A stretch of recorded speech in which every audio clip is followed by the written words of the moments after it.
What is up, everybody? DanDanTheFireman here. We're going to be going over this crash. It's going to be a crash in the curve. It's going to be the rider up front on a brand new Harley. Supposedly, with the information from the original video, is that he just bought this bike 2 weeks ago. He just got insurance the day before this happened. So this is a brand new bike, and this is going to be something to where maybe he took it out and he wasn't used to the bike. But we're gonna go over all these things. Okay, so let's go ahead and figure out what happened here and why this is very, very common, and we should be very, very careful when it comes to this. So right off the bat, I want to go ahead and point out that we're going 105 kilometers an hour. I'm going to say kilometers an hour because I don't see how this is 105 miles per hour. That is roughly 65 miles per hour. So when it comes to that type of speed, just remember that we're going to be going way faster than our eyes are pretty much designed to do. So we need to really be focused on zoning in and hyper focused on any type of hazards. Typically with this situation, the way I'm looking at it right here is that we do have intersections. We have somebody that could possibly come out of this spot right here. We also have oncoming traffic. That could be a big issue, especially on a road like this. So let's say the road is 65 miles per hour or 100 kilometers an hour, and somebody that's driving isn't paying attention themselves and they creep into our lane. So being in the outside position is going to give you the best visibility, but it can also hamper you when it comes to avoiding an incident. So my position in this situation, just right here off of this picture, would be about 2 to 3, lane position 2 and 3. And I talked about this previously. There's the outside, middle, inside. So I would be more so on the middle outside area and keeping an eye for any type of traffic. And if it feels like somebody's going to be coming into my lane, I'll move over to the middle. So the best position for you to be during this turn or even in this lane is going to be whatever gives you the best visibility. But what happened in this crash, we're going to go over that. So about 105 kilometers an hour, that's kind of how we're going. And this is a really good line of sight. So you have amazing vision through this turn. Okay, so you can see that there's headlights right here, but you have really good vision. So that should give you a good opportunity to pick whatever lane position you want or whichever's safest for you for the speed and for the conditions. The cars and all the hazards and stuff can pretty much be pushed aside for now because there's nothing there.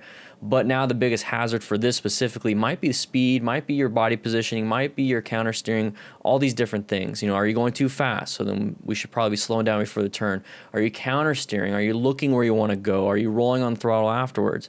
Slow look, press, and roll. It's very important in a lot of these situations, especially when you have really good vision. So let's go ahead and scroll back just a little bit, and let's go ahead and see how he anticipated this turn. Okay, so right now we're on the outside-ish area for this right-handed turn. Very good. We need to maintain that until the last possible second to where we can actually turn into and do a delayed apex. Now, delayed apex is a lot different than early apex.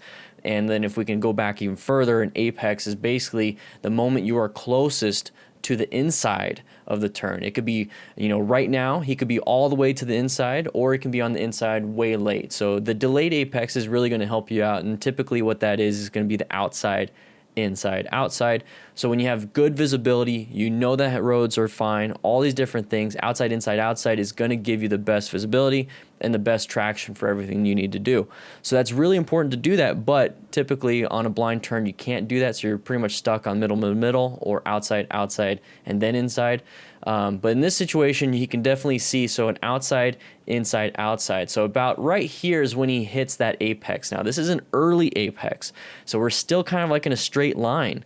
You really want to hit that apex, or you want to start or initiate your turn a little bit after the curve starts to happen. This comes with experience, this comes with training. So if you want to get some training, please check out Ride Arizona MTC. If you're in Arizona, great place to do it, and you're going to learn a lot about this type of stuff, especially in the advanced class, or take like a Yamaha champion school or anything like that in your area. So right here, this was a very early apex, especially at this speed. It's not going to be the best. It's going to pretty much just shoot you out towards the end of the turn. And that's what happens here. So he hits the apex way too early. He goes pretty much inside, and then it shoots him out to the outside, but it shoots him out too fast for what he's doing, and it's going to cause him to go wide. So that's what happened there. This could quite possibly be because he's on a new bike. Now, when you get on a new bike, you really need to find the ergonomics of it. You need to find out how you can do your counter steering, how you can do your body positioning, all these different things, and realizing, you know, the braking potential of this bike. If you jump from, let's say, a sport bike to a cruiser, you're going to have a completely different feel. You can't take the turns as fast as you would on a sport bike.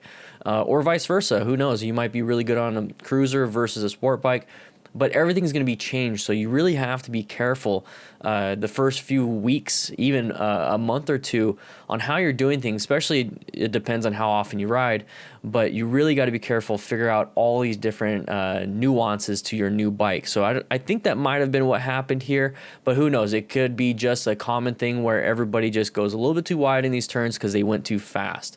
So maybe he went too fast for his own skill, or maybe he went too fast for his skill with that bike.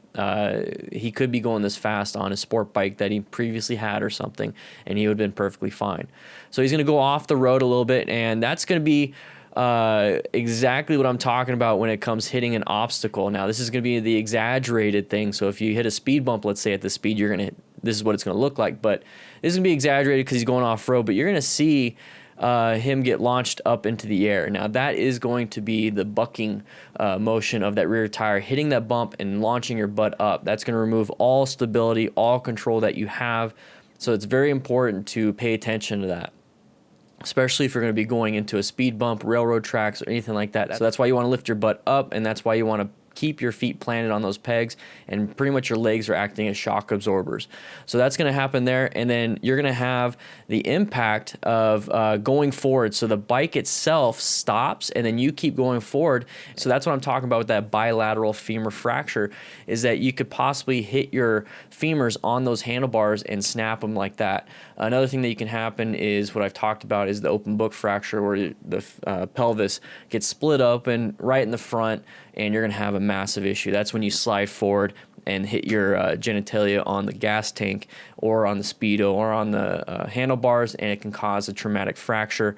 So that's going to be a possibility here, but I think this guy does pretty fine. It is said in the original video, which will be in the description, is that just a few scratches, just ripped jeans and all those things. So got actually pretty lucky here. So he's wearing a helmet, he's wearing a jacket, gloves, possibly motorcycle boots, can't tell, but those jeans don't look like any motorcycle jeans that I've seen. I don't see any acid wash motorcycle jeans out there. I could be mistaken though, but you definitely want to wear full gear, so that way it can hold up into a crash, which will mean that it's not being transferred to your body as much.